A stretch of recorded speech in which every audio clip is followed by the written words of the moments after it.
कि भले ही वहाँ आम लोगों की ज़िंदगी में शांति आ गई है, भले ही वहाँ अब सिनेमा हॉल भी खुल गए हैं, भले ही वहाँ अब लोग बाज़ार में शांति से आ जा सकते हैं, लेकिन उसके बावजूद वो ताकतें अभी भी वहाँ मौजूद हैं जो वहाँ जिसको कहें आतंक और अशांति फैलाने में इंटरेस्ट रखती हैं। इसीलिए मेरे जैसे लोग मानते हैं कि ये वक्त असेंबली के चुनाव का तो है, स्टेट के रेस्टोरेशन का नहीं है। थोड़ा थोड़ा बोलते थे और वो मुझसे से हर बार पूछते थे, मोदी कुछ करेगा?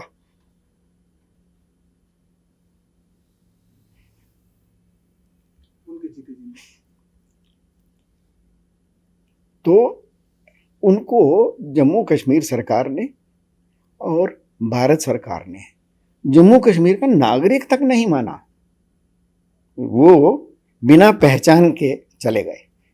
नमस्कार।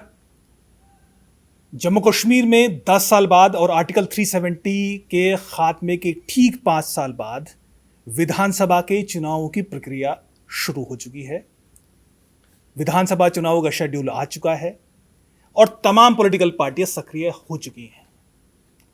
लेकिन इन चुनावों में क्या नतीजा निकलेगा वो बात अलग है। लेकिन आज जम्मू कश्मीर किस स्थिति में है और ये चुनाव कितने फायदेमंद जम्मू कश्मीर के लिए और स्ट्रेटेजिकली क्या मायने इनके होंगे, अपने खास कार्यक्रम D coding with JK now में आज हम इस पर चर्चा करेंगे। और हमारे साथ खास मेहमान विजय क्रांति जी हैं जो कि वरिष्ठ पत्रकार हैं।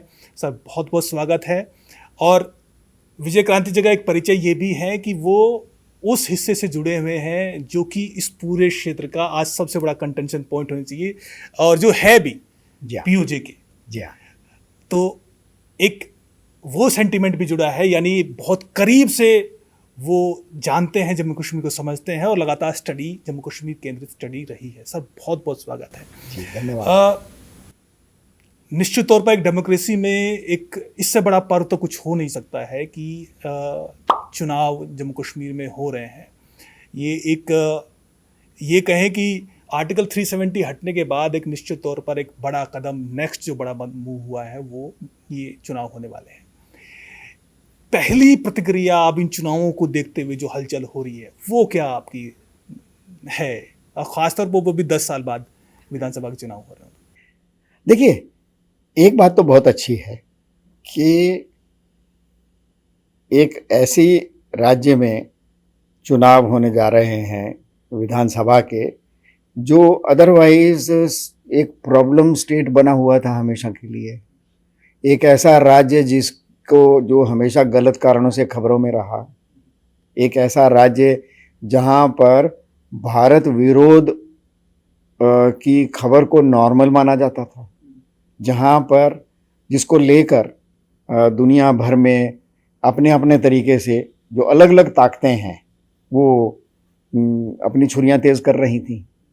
तो उस राज्य में चुनाव होना, और वो भी यूँ समझिए कि क्योंकि भारतीय चुनावों की एक खासियत ये है कि ये बहुत निष्पक्ष होते हैं और बहुत वेल ऑर्गेनाइज्ड होते हैं।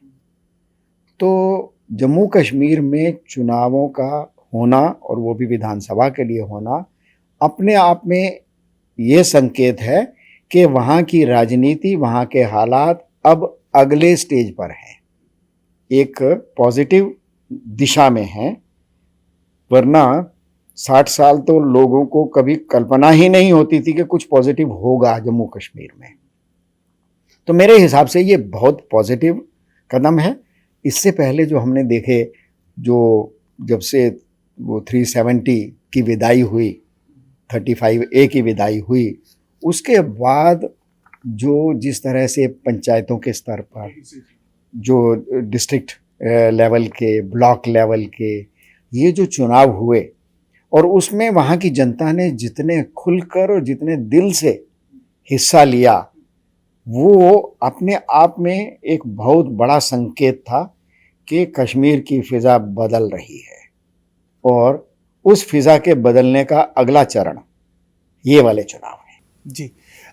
एक बड़ा इंटरेस्टिंग जो शेड्यूल जारी हुआ, तो उसमें बड़ा महीन सा पॉइंट है, लेकिन मुझे इंटरेस्टिंग लगा कि ऐसा लग रहा था कि जम्मू कश्मीर में चुनाव होंगे तो 7 फेज़ों में, 8 फेजेस में होंगे, सिर्फ 3 फेज में चुनाव निपट रहा है। यानी इसमें भी एक पॉजिटिव मैसेज साफ दिखाई दे रहा है कि हालात निश्चित तौर पर बहुत पॉजिटिव होने वाले हैं। और जो इलेक्शन कमीशन का भी लगातार पिछले कई सालों से उनका इंटरेक्शन हर एक पार्टी से लोकल लेवल पर रहा, तो वहाँ से भी बड़ा पॉजिटिव मैसेज आया कि 3 फेजेस में चुनाव निपट रहे हैं। हाँ, बिल्कुल। देखिए, अभी क्या है कि लोगों के दिमाग में ये बैठा हुआ है कि जम्मू कश्मीर तो एक वायलेंट स्टेट है, वहाँ पर आप चुनाव करा ही नहीं सकते।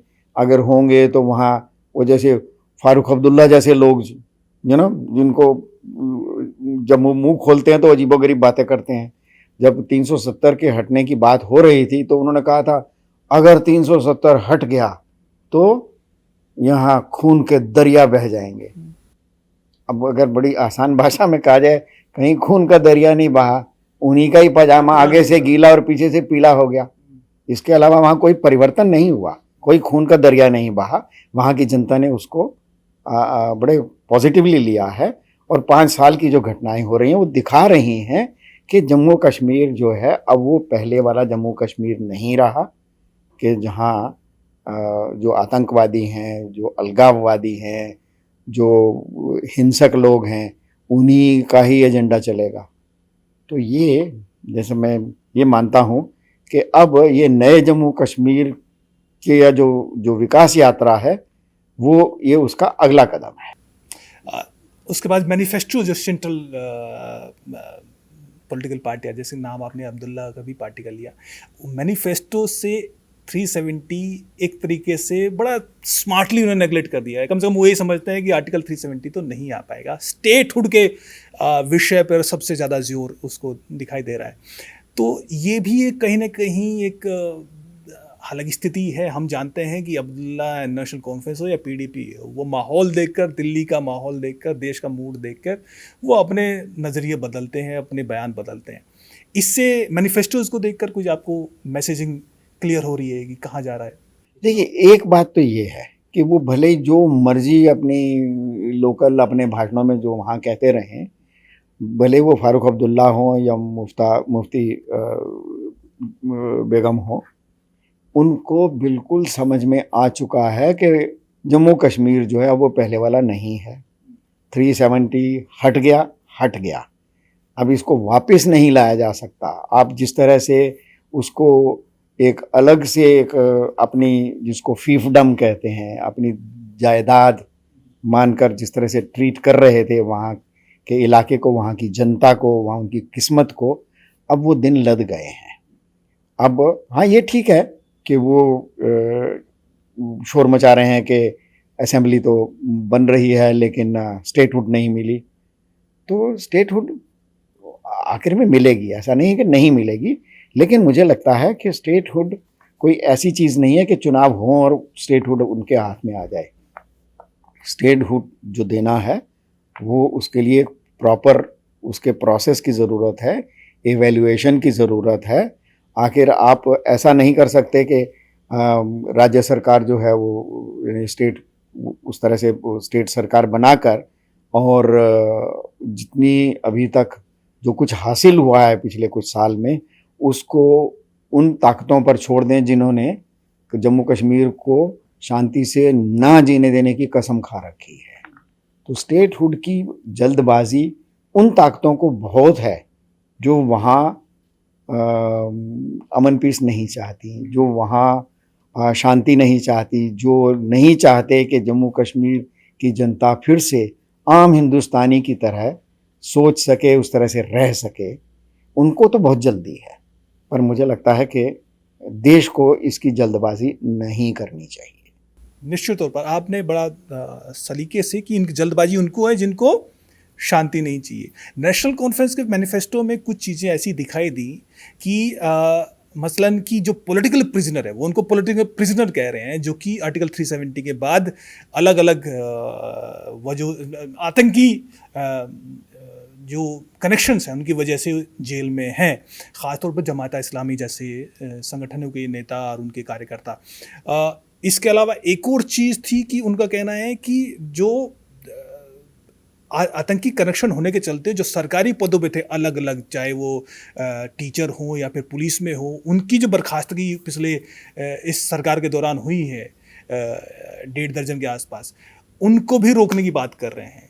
तो ये एक आपने सही कहा, तो इसको आप किस तरीके से देखते हैं? देखिए, जम्मू कश्मीर का इतिहास ये रहा है कि वहाँ की जो सरकारें हैं वो अपनी मर्जी से सही या दूसरों के दबाव के कारण से ही वो ऐसी हर एलिमेंट को शह देने में उनका हाथ रहा है जो जम्मू कश्मीर में अस्थिरता चाहता है, उसका अलगाव चाहता है, वहाँ अशांति चाहता है, भारत से उसको तोड़ना चाहता है। आजकल लोग बात कर रहे हैं उन पुलिस अफसरों की, उन टीचर्स की, उन सरकारी अफसरों की कि जो आतंकवादियों को, अलगाववादियों को मदद देते थे और वो पकड़े गए हैं और उनकी नौकरियां चली गई हैं, अभी उनका शोर हो रहा है। जम्मू कश्मीर में इससे बड़े जिसको सफाई अभियान की ज़रूरत है, हमें ये नहीं भूलना चाहिए कि 1960 वाले दशक में जब वो घुसपैठिए और वो पूरा एक पूरा बहुत लंबा काल रहा है वहाँ कि पाकिस्तान से आकर जम्मू कश्मीर में आने वाले घुसपैठियों को स्कूलों में सरकारी नौकरियां दी गई, टीचर बनाया गया। इस तरह के जितने भी एलिमेंट्स थे उनको मस्जिदों में, उनको वो वहाँ का वो जो मुफ्ती और वो मोमिन और वो जो मुअज्जिम और वो सब, उनकी वो नौकरियां दी गई उनको। यहाँ तक कि पुलिस में ऐसे बहुत सारे लोग आके घुस गए, प्रशासन में घुसे रहे हैं जो पाकिस्तानी नागरिक थे, जो पाकिस्तानी घुसपैठिए थे, वो जम्मू कश्मीर के सिस्टम में का हिस्सा इंटीग्रल बन चुके थे। मेरे हिसाब से उनको भी पहचानने की ज़रूरत है। आप जम्मू कश्मीर की अगर मस्जिदों को देखेंगे, आप हैरान रह जाएंगे कि वहाँ के सैकड़ों मुल्ला मौलवी जो मस्जिद को चलाते हैं कश्मीरी भाषा नहीं जानते हैं। क्यों? वो बिहार से, यूपी से, बंगाल से, वहाँ के जो उस तरह के जो जिहादी किस्म के संगठन हैं, उनके भेजे हुए लोग हैं। वो कश्मीर की भाषा नहीं बोलते हैं लेकिन वहाँ की मस्जिदों पर राज कर रहे हैं। इनको भी पहचाने जाने की ज़रूरत है। अगर आपको सचमुच वहाँ पर शांति लानी है तो उसके बिना बात नहीं बनेगी। एक पूरी जनरेशन्स हैं, कई पिछली कम से कम 2 जनरेशन्स को वहाँ के स्कूलों में जो पढ़ाने वाले मास्टर लोग थे उनमें से बहुत सारे पाकिस्तानी जिहादी लोग थे। जब तक उस तरह के लोगों का सफाया नहीं होगा आप कश्मीर में शांति की उम्मीद नहीं कर सकते हैं। तो ये एक बड़ी, ये अगर किसी को तकलीफ़ है कि उनको नौकरी से निकाल दिया गया तो होने दीजिए उनको तकलीफ़। ये उन्हीं को तकलीफ़ देने के लिए हुआ है। ये उनके पैदा की हुई समस्या को ठीक करने के लिए ऐसे लोगों को नौकरियों से निकाला गया है। लेकिन जिस पॉलिटिकल पैटर्नेज हमेशा से देते रहे हैं और आगे भी वायदा जो कर रहे हैं, अगर लोकसभा के चुनाव के नतीजे को देखें तो वो अभी कंटेंशन में, अगर आप पॉलिटिकली देखें तो बीजेपी वर्सेस नेशनल कॉन्फ्रेंस यहाँ पर दिखाई देता है। तो यानी एक रास्ता तो ये है कि अगर डेमोक्रेसी को रिस्टोर करना है, सो कॉल्ड रिस्टोर करना है, तो संभावना ये भी है कि नेशनल कॉन्फ्रेंस एक कंटेंडर है कि वो दोबारा सत्ता वापसी कर सके। और जो वायदे वो कर रहे हैं तो एक बहुत अच्छी पिक्चर तो दिखाई नहीं दे रही पॉलिटिकली अगर ऐसा होता है। उन्हीं में से अभी एक कुछ दिन पहले, 2-4 दिन पहले किसी का बयान है, मुझे नाम नहीं याद आ रहा है, जिन्होंने कहा है कि हम असेंबली में 370 के हटाए जाने के विरुद्ध में प्रस्ताव पारित करेंगे। हाँ, ये है, अभी बयान छपा है। हाँ, नेशनल कॉन्फ्रेंस। तो ऐसा है कि इससे ये बात तो समझ में आती है कि भले ही वहाँ आम लोगों की ज़िंदगी में शांति आ गई है, भले ही वहाँ अब सिनेमा हॉल भी खुल गए हैं, भले ही वहाँ अब लोग बाज़ार में शांति से आ जा सकते हैं, भले ही घरों की फैमिलीज़ के बच्चे अपने बच्चों के स्कूल आने जाने में की सुरक्षा महसूस करने लगी हैं, लेकिन उसके बावजूद वो ताकतें अभी भी वहाँ मौजूद हैं जो वहाँ जिसको कहें आतंक और अशांति फैलाने में इंटरेस्ट रखती हैं। इसीलिए मेरे जैसे लोग मानते हैं कि ये वक्त असेंबली के चुनाव का तो है, स्टेट के रेस्टोरेशन का नहीं है। एक और सिस्टम पॉलिटिकल तो एक स्ट्रगल है ही, किस तरीके से जो ताकतें पैट्रोनाइज देती रही हैं इन टेररिस्ट एलिमेंट्स को, लेकिन एक तंत्र ऐसा भी है जो मीडिया का तंत्र है, जो लगातार उस तंत्र को पूरी दुनिया में एक प्रोपेगेंडा के तौर पर प्रोपेगेट करने के लिए वो हमेशा वहाँ पर है। एक लेवल तक उस पर नकेल तो कसी है, वो स्थिति आपको कहाँ नजर आती है कि वो स्थिति अभी भी बदलने की जरूरत है? मैं ईमानदारी से और साहस के साथ ये कहना चाहता हूँ, नाराज़ नहीं करना चाहता कुछ लोगों को, लेकिन मेरे जैसे लोगों को ये उम्मीद थी कि जम्मू कश्मीर का या ख़ासतौर से कश्मीर वाला जो इशू है वो नैरेटिव पर टिका हुआ इशू रहा है। ऐसी ताकतें जो दिखाना चाहती हैं दुनिया को कि कश्मीर में प्रॉब्लम है और उसके हिसाब से जो नैरेटिव गढ़ा जाने का जो पूरा एक इंडस्ट्री है जम्मू कश्मीर में जो चल रही है। मैं आपको एक छोटा सा उदाहरण देता हूँ कि मेरे पास एक लिस्ट है, ये एक्रेडिटेड जो जर्नलिस्ट हैं कश्मीर में, उनकी लिस्ट है। ये जो लेटेस्ट है, अभी एक और लिस्ट आने वाली है, आज की खबर है कि उसकी मीटिंग हुई है, लेकिन ये जो लेटेस्ट जम्मू कश्मीर के एक्रेडिटेड कॉरेस्पॉन्डेंट्स की जो ऑफिशियल लिस्ट है कश्मीर प्रशासन के पास, जम्मू कश्मीर प्रशासन की, पब्लिक, आप इसको जब देखेंगे तो आपको समझ में आ जाएगा कि नैरेटिव गढ़ने वाला जो मशीनरी है जम्मू कश्मीर में वो पूरी तरह जिंदा है। नई दिल्ली सरकार मेरे हिसाब से उस नैरेटिव वाली मशीनरी को कहीं पर नकेल लगाने में कामयाब नहीं हो पाई। क्या गड़बड़ है लिस्ट में? इस लिस्ट में देखिए 172 जर्नलिस्ट हैं जिनकी जो हैं, आप देश के किसी हिस्से में चले जाइए। मैं 54 साल से पत्रकारिता कर रहा हूँ, मैं खुद एक एक्रेडिटेड कॉरेस्पॉन्डेंट हूँ, जर्नलिस्ट हूँ। आप देश के किसी भी राज्य की राजधानी में चले जाइए, लखनऊ जाइए, चेन्नई जाइए, त्रिवेंद्रम जाइए, आप पटना जाइए, कोलकाता जाइए, दिल्ली में, आप वहाँ के जो न्यूज़ ब्यूरो हैं, जो अखबारें दुनिया भर के अखबार हैं, भारत के अखबार हैं, मैगजीन्स हैं, टीवी चैनल्स हैं, न्यूज़ एजेंसीज हैं, विदेशी पत्रकार हैं, आप उनकी लिस्ट उठाकर एक्रेडिटेड कॉरेस्पॉन्डेंट्स की देखिए, वो गुलदस्ता है फूलों का। यानी आपको चेन्नई में बिहारी जर्नलिस्ट मिलेगा, ब्यूरो चीफ किसी हो सकता है द टाइम का, हाँ, मतलब वो टाइम्स ऑफ इंडिया का हो सकता है, इंडियन एक्सप्रेस का हो सकता है, किसी भी राज्य में चले जाइए, वो पूरी एक्रेडिटेड लिस्ट जो है वो एक गुलदस्ता है जिसमें हर राज्य के पत्रकार हैं। इस 172 में सिर्फ 4 लोग हैं जो मुसलमान नहीं हैं। मैं 168 लोग कश्मीरी हैं और मुस्लिम हैं। मेरा ये कहना, मैं नहीं मानने को तैयार कि हर मुस्लिम कॉरेस्पॉन्डेंट जो है वो जिहादी है या एंटी इंडिया है या प्रो सेपरेटिस्ट है, नहीं। लेकिन जब एक राज्य से आप क्लींजिंग कर देते हैं पिछले 40 साल से, आप समझिए कि 1990 के बाद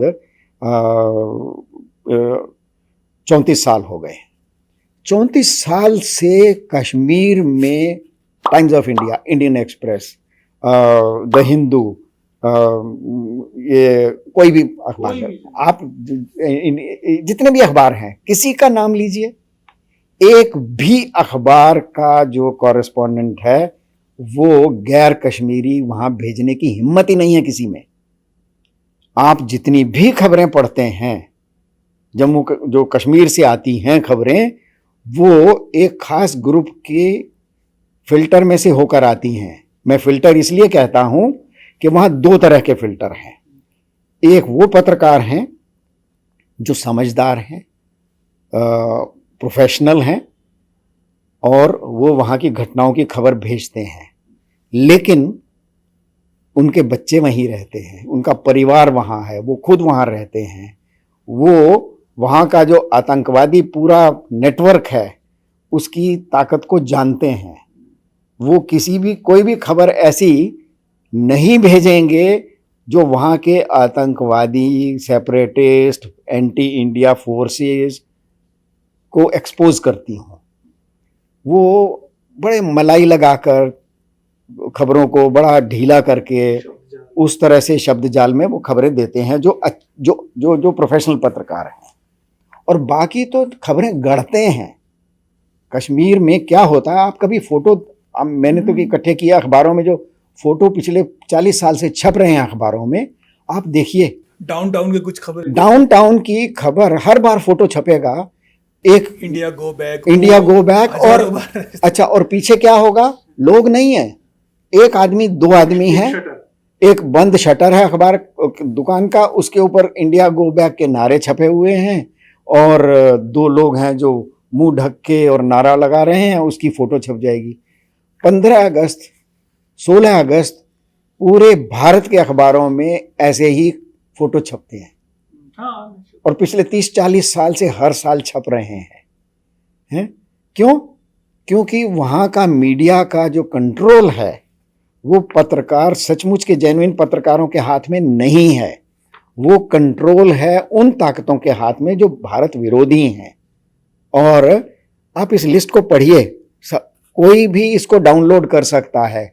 कश्मीर गवर्नमेंट की वेबसाइट पर जाइए और उसमें एक्रेडिटेड मीडिया लिस्ट कश्मीर ढूंढिए, और आपको पता लग, जब उनके नाम देखेंगे तो आप दंग रह जाएंगे कि सब एक ही रंग के लोग हैं, और इनमें से किसी में हिम्मत नहीं होगी सच्चाई को लिखने की। मैं एक उदाहरण देता हूं।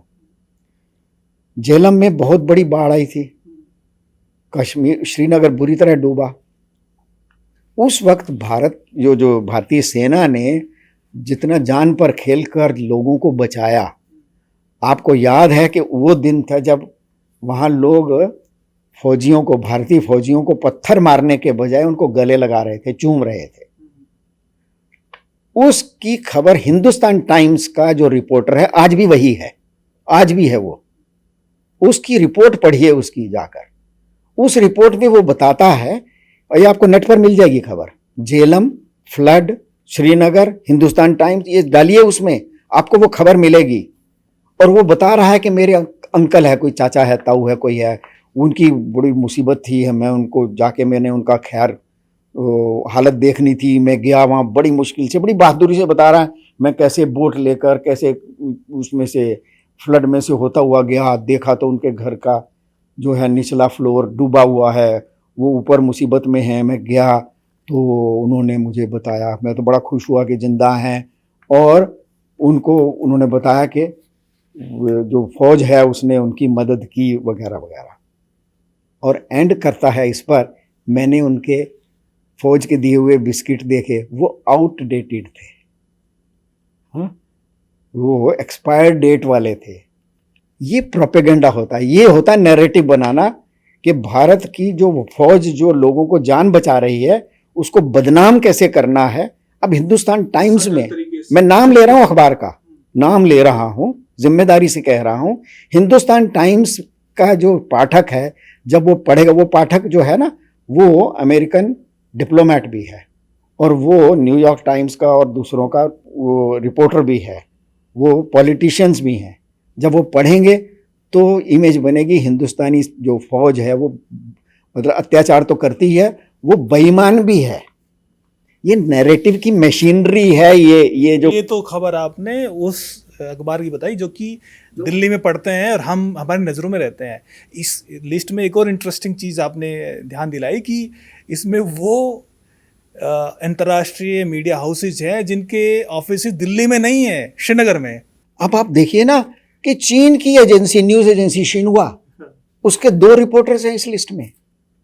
अरे वो क्या कर रहे हैं वहां पर? क्या भारत के रिपोर्टर को तिब्बत में जाने की इजाजत चीन सरकार देती है क्या?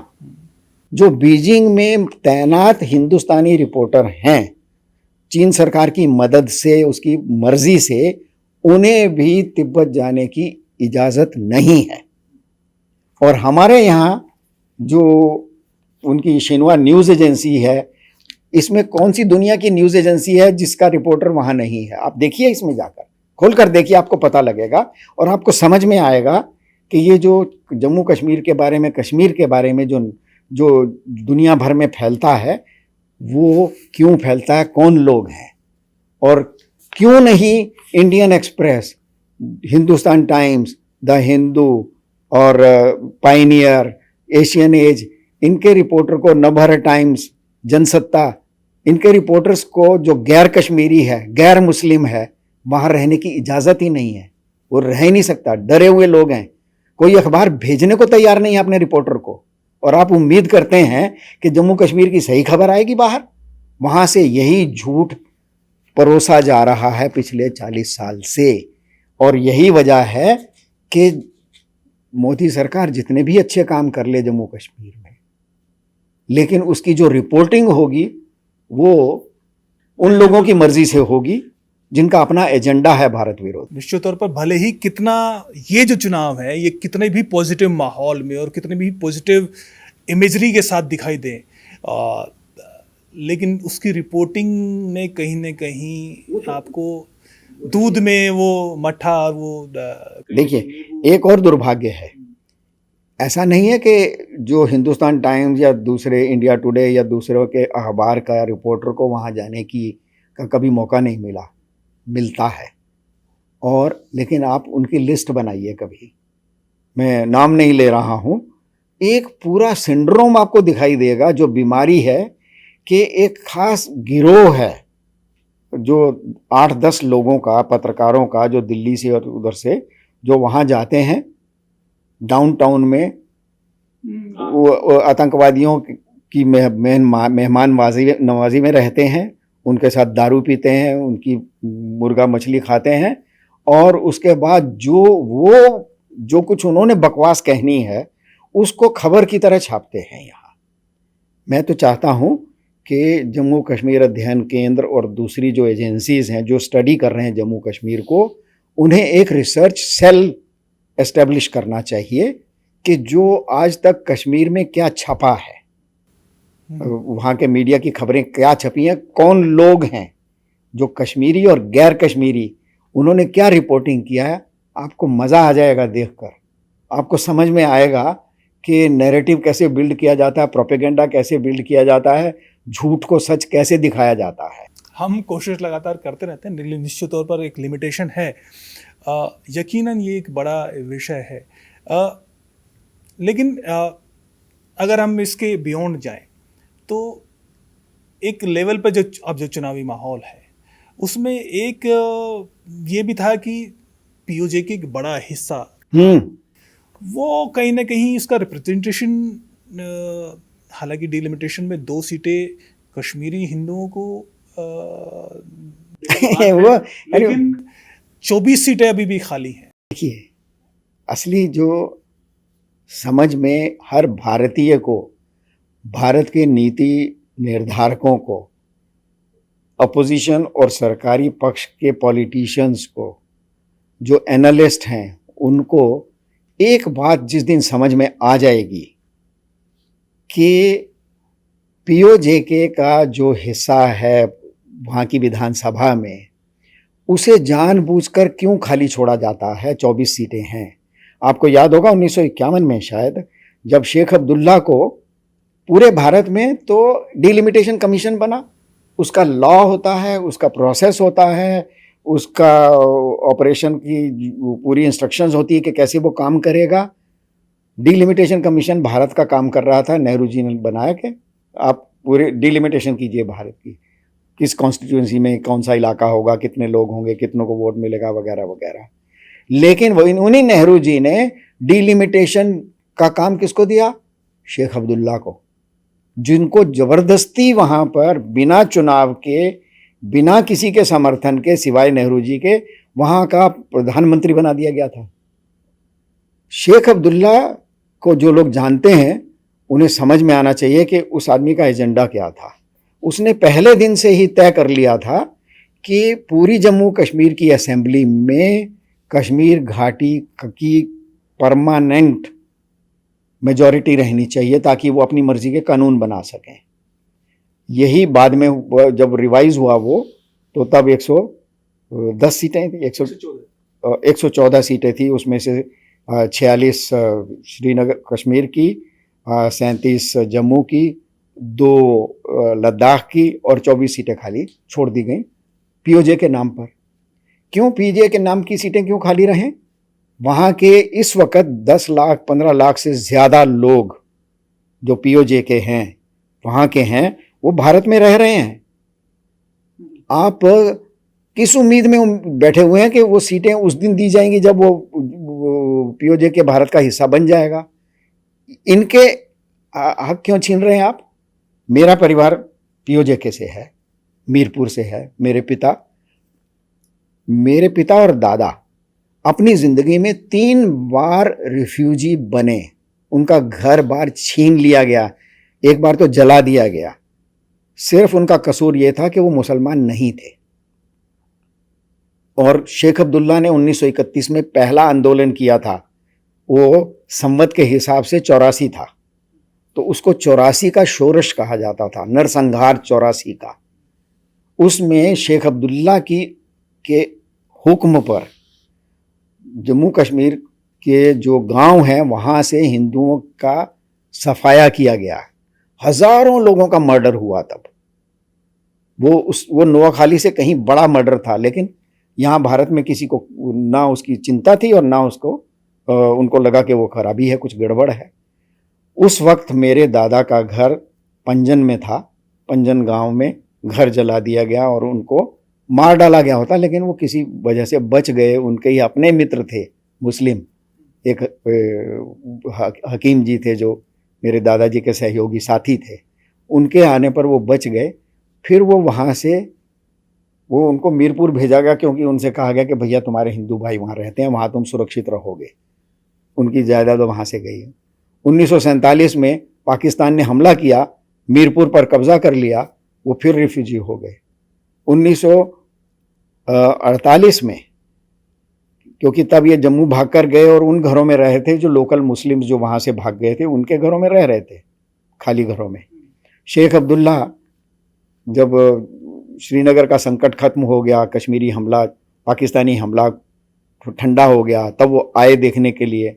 और आते ज्यों इन्होंने देखा कि ये काफिर लोग जो हैं आके उन घरों में जम्मू में रह रहे हैं, तो इनको दफा करो यहाँ से। सचमुच में ये भाषा इस्तेमाल हुई थी उस वक़्त।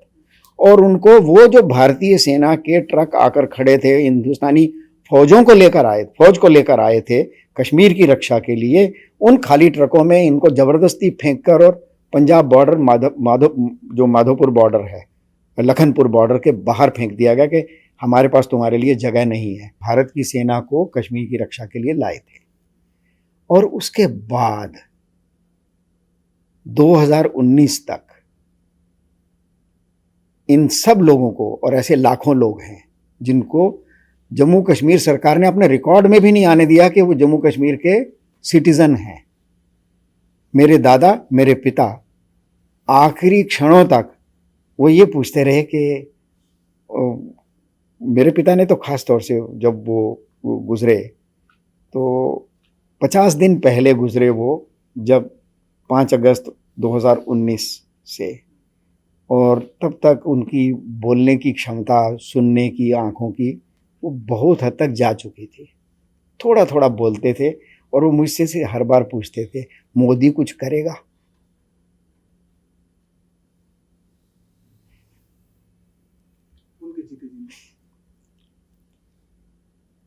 तो उनको जम्मू कश्मीर सरकार ने और भारत सरकार ने जम्मू कश्मीर का नागरिक तक नहीं माना। वो बिना पहचान के चले गए। ये तो मोदी जी ने, अमित शाह जी ने 370 का जब खात्मा किया तो वो जो कानून था, एक राक्षसी कानून, वो ख़त्म हुआ। और उसके बाद मेरी जनरेशन में मुझे पहली बार डोमिसाइल मिला जम्मू कश्मीर का। तीसरी पीढ़ी को जाते। जी हाँ, तो ये दिखाता है कि ये जो एक षड्यंत्र था कि पीओजेके के नाम पर 24 सीटें असेंबली की खाली रखी जाएं ताकि कश्मीर घाटी की मेजॉरिटी बनी रहे और कश्मीर घाटी से गैर कश्मीरी कश्मीर घाटी से उन लोगों को वहाँ से मार पीट के भगा दिया जाए जो भारत के समर्थक हैं, जो सचमुच के कश्मीरी हैं, और ताकि पूरा ये जो चुनाव हो या व्यवस्था है उन लोगों के हाथ में रहे जो किस्मत तय करेंगे बाकी जम्मू कश्मीर की। तो मेरा ये कहना है कि आज जो चुनाव हो रहे हैं उनका स्वागत है, लेकिन ये जो मैनिपुलेटेड मेजॉरिटी बनाई गई कश्मीर घाटी की, ये एक पाप है जिसे ठीक किया जाना ज़रूरी है और ये एक कॉन्स्टिट्यूशनल पाप है। ज़रूरत इस बात की है कि जो 24 सीटें पीओजेके के नाम पर हैं जम्मू कश्मीर असेंबली में, उन्हें पीओजेके नागरिकों को दिया जाए। आज वो लाखों लोग हैं यहाँ पर और बड़ी सीधी सी बात है, कुछ लोग नहीं चाहेंगे। क्यों? क्योंकि इनमें से एक भी व्यक्ति कश्मीरी मुस्लिम नहीं है। ये सब वो लोग हैं जो मीरपुर, भिंबर, कोटली, मुजफ्फराबाद, अलीबेग, इन सब जगहों से भगाए गए थे और वो हिंदू हैं, सिख हैं। इसलिए भारत के जो धर्मनिरपेक्ष लोग हैं उन्हें लगता है कि ये बड़ी सांप्रदायिक बात हो जाएगी कि पीओजेके के समाज को उसकी 24 सीटें दे दी जाएं। लेकिन आप याद रखिए कि जब ये 24 सीटें जब भी इस समाज को मिलेंगी तो जम्मू कश्मीर असेंबली में वो जो एक बैलेंस, जो अनकॉन्स्टिट्यूशनल पापी एक षड्यंत्र के तहत बना हुआ था, वो टूटेगा और जम्मू कश्मीर अपने आप एक शांत क्षेत्र बनेगा। वरना आप वेट कीजिए, ये जो लोग आज कह रहे हैं कि हम 370 के खिलाफ असेंबली में रेजोल्यूशन लाएंगे, ये लोग और भी बहुत कुछ करने को बैठे हैं, तैयार हैं। भारत को इनके प्रति जागरूक रहना चाहिए और उस दिन तक जम्मू कश्मीर को राज्य का दर्जा तब तक स्थगित रखना चाहिए जब तक ये तसल्ली ना हो जाए कि जम्मू कश्मीर में हालात सचमुच में सही हैं। निश्चित तौर पर सर, एक बड़ा वैलिड पॉइंट आपने रखा कि ये जो प्रक्रिया थी पूर्ण शांति की और पूर्ण न्याय की भी, ये कुछ स्टेप हमने ले लिए हैं, लेकिन 24 सीटें जो पीओजे की खाली है उनका रिप्रेजेंटेशन सही तरीके से होने के बाद ही एक पूर्ण न्याय और पूर्ण शांति की बात है। बहरहाल बहुत शानदार तरीके से आपने इस विषय पर बात की सर, बहुत बहुत धन्यवाद। हम निश्चित रूप आगे भी चर्चा करेंगे। जी, आपका भी धन्यवाद। नमस्कार। नमस्कार।